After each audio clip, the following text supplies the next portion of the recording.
खुश हूँ कि शाम को कहीं 5 बजे आके प्रधानमंत्री कहे कि मैं इस्तीफा दे रहा हूँ, मैं 75 साल का हो गया हूँ। उसका कुछ नहीं है। ये इसके अंदर जितने भी हथकंडे बीजेपी, आरएसएस, इनके घटक दल, करनी सेना, हिंदू सेना, तमाम तरीके के इनकी जो हैं बड़े बड़े इन्होंने प्रोपगंडे देश के अंदर फैलाने का प्रयास किया, तब भी वो पप्पू नहीं रहा। नमस्कार, आप देख रहे हैं फोरम पो, मैं हूं प्रभात।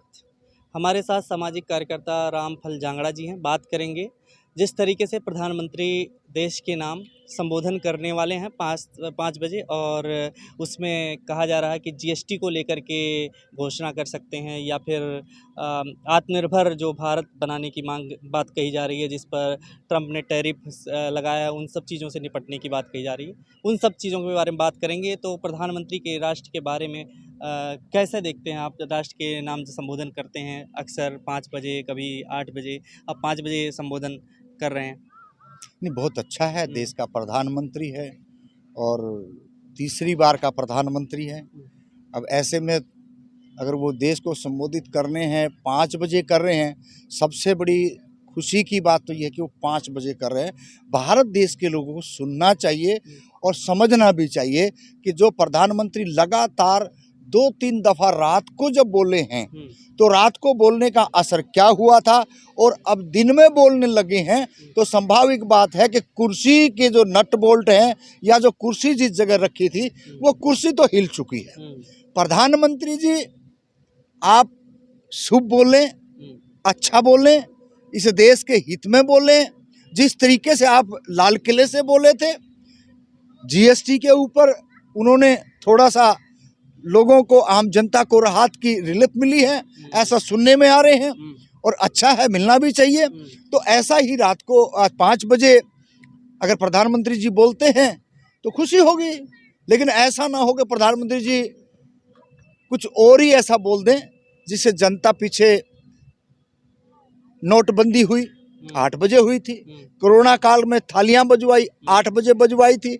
ऐसा कोई ना हो जाए, इस बात से हम तो डरे हुए भी हैं कि प्रधानमंत्री जी कहीं ऐसा ना कर दे कि कुछ और ही बोलते। लेकिन देश को यही करें कि सुनना चाहिए, और हम भी सुनेंगे कि 5 बजे क्या संदेश, क्या इस देश के अंदर अच्छा मैसेज आएगा। लेकिन ये तो ज़रूर है, गारंटी के साथ करें, दावों के साथ करें, बिहार की तरफ इशारा प्रधानमंत्री जी का ज़रूर होगा, किसी एंगल से हो, किसी धारा में हो, और कुछ भी हो वो ज़रूर होगा। जीएसटी एक बार बढ़ाते हैं, जीएसटी लगाते हैं और जीएसटी में कमी हो जाती है, दूध, दही, रोटी सब पे अब कम हो गया है, तो बहुत काफ़ी रिलीफ मिला है। हाँ, नहीं, वो तो हम कह रहे हैं ना।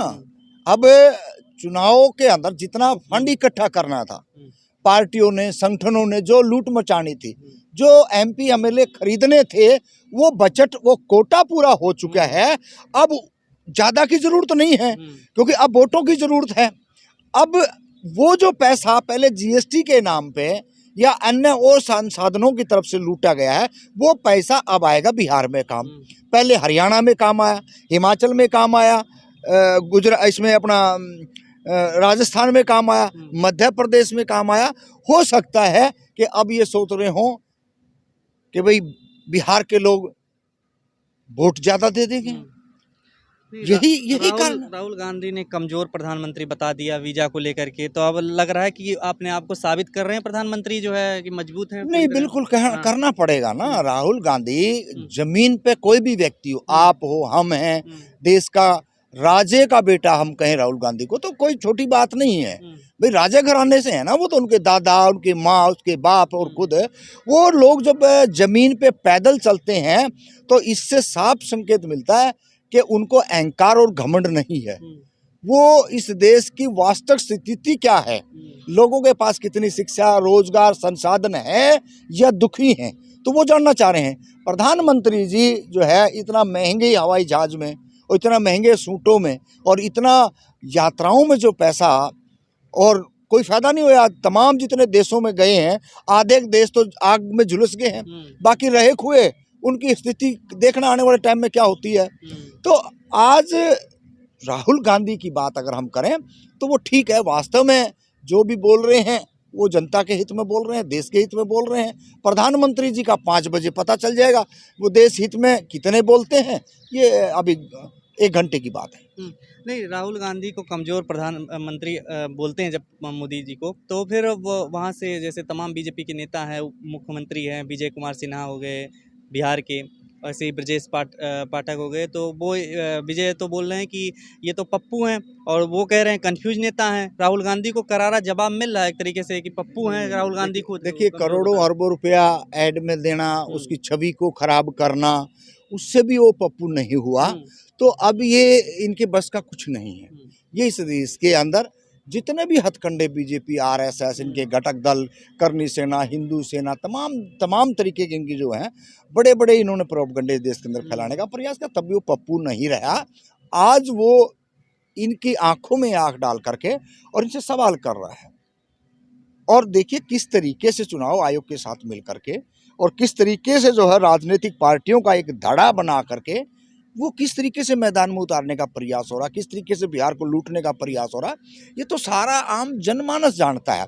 लेकिन अब इन्होंने जो जितना भी इस देश के अंदर जो है लूटना, खसूटना और बेईमानी, मक्कारी से राज करना था, वो कर चुके हैं। आगे नहीं होगा, क्योंकि हम हरियाणा में भी सोच रहे थे कि रुक जाएगी गाड़ी, हम राजस्थान से भी यही उम्मीद लगा रहे थे गाड़ी रुक जाएगी, रथ रुक जाएगा इनका। लेकिन इन्होंने कहीं ना कहीं चुनाव आयोग से साठगांठ करके चलाया।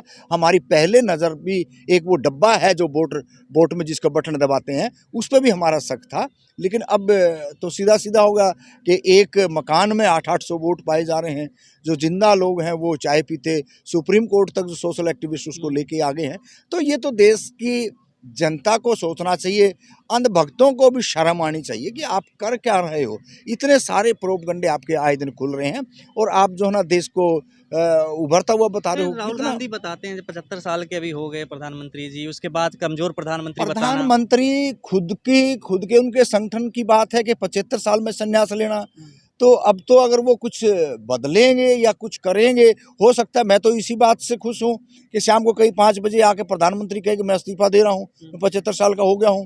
हो सकता है देश के नाम अच्छा संदेश आ जाए, देश की जनता का भी थोड़ा सा अच्छा समय आ जाएगा। तो ऐसा लग नहीं रहा। वो जायज़ बात करें, जो भी कह रहे हैं इस देश के अंदर। इन्होंने खुद बोला है, उनको बदनाम करने का प्रयास किया है, पूरी पार्टियों को, पूरे दलों को लूटने का काम किया है, पूरे दलों को बदनाम करने का काम किया है। इसमें तो कोई दो राय नहीं है। अब ये कितना अपनी बातों पर खरे उतरेंगे, ये तो एक सोचने का विषय है। राहुल गांधी के खिलाफ लखनऊ कोर्ट में याचिका दाखिल हुई है देशद्रोह को लेकर के। नहीं, ये तो हरासमेंट आपको करना होता है ना, इन चीज़ों से कोई आना जाना नहीं होता। पहले भी इन्होंने मकान खाली करवाने तक की बात हो और जो है ना मुकदमा दर्ज कराने की बात हो, तो ये तो हरासमेंट करने की बात है। ऐसी चीज़ों से पॉलिटिकल आदमी हो, स्टेट के खिलाफ लड़ रहे हैं, तो इस बात को लेकर के तो देश कुछ नहीं। देखिए, मुकदमा दर्ज कराना किसी बड़े MP MLA के 2 4 5 7 जो है ना वकील होते हैं, उनके जो अपने एक गुट होता है, तो वो कंप्लेंट दे देते हैं। पुलिस प्रशासन की मजबूरी होती है, नौकरी करनी है, वहाँ रहना है, ठीक है, आपको मोटा पैसा, मोटा माल मलाई मिल जाएगा। तो यही एक इसके अंदर होता है कि वो किसी न किसी तरीके से एक हरासमेंट करें और उसका एक पब्लिक के अंदर एक अपने जो उनका जो गुट होता है, अपने जो उनके प्रचारक होते हैं, उनके लोगों में वो जाएं तो उनको एक नई खुराक, एक नई ऊर्जा मिल जाए कि हमने जो ना देश का राहुल गांधी, सोनिया परिवार, जवाहरलाल परिवार, मुसलमान और अन्य ऐसी बातों करके लोगों को गुमराह करना, बरगलाना, ये इनका एक पुरानी सोची समझी साजिश है। हमने तो देखा है 90 के अंदर हम यहीं पे ही खड़े थे इंडिया गेट पे, जब कैसे आग लगाई गई, जब वंचितों को, शोषितों को इस देश के अंदर हक अधिकार मिल रहा था। पहला फार्मूला ये वहाँ हो गए, उससे पहले 84 में पास हो गए, फिर ये जाके ना अभी गोधरा में पास हो गए, फिर ये जाके नू दंगे में पास हो गए। तो समय समय पे ऐसे जो है ना इतिहास उठा के अगर हम देखते हैं बीजेपी RSS का या इनका और घटक दलों का, तो ये तो पूरे के पूरे महिला विरोधी हैं, दलित विरोधी हैं, छात्र विरोधी हैं। तो हर जगह से इनका कोई बस लगता नहीं हमारे को कोई सामाजिक की बात करें। जब हम जैसे लोगों के पास जिनके हक अधिकार मारते हों, जब उनके ऊपर उनके प्रति इतनी नफरत है, तो आप सोचिए कि राजनीतिक पार्टी और वो अगर आज सत्ता में पहले रहती थी, आज विपक्ष में है, तो उनके खिलाफ कितने जहर उगलेंगे, कितने झूठे मुकदमे हों। ये तो वर्तमान के घरों में है, ये सारी चीज़ें आएंगी, समय बदलेगा तो निकल। खबरों में बने रहने के लिए फोरम 4 को सब्सक्राइब करें और नोटिफिकेशन पाने के लिए बेल आइकन दबाएं।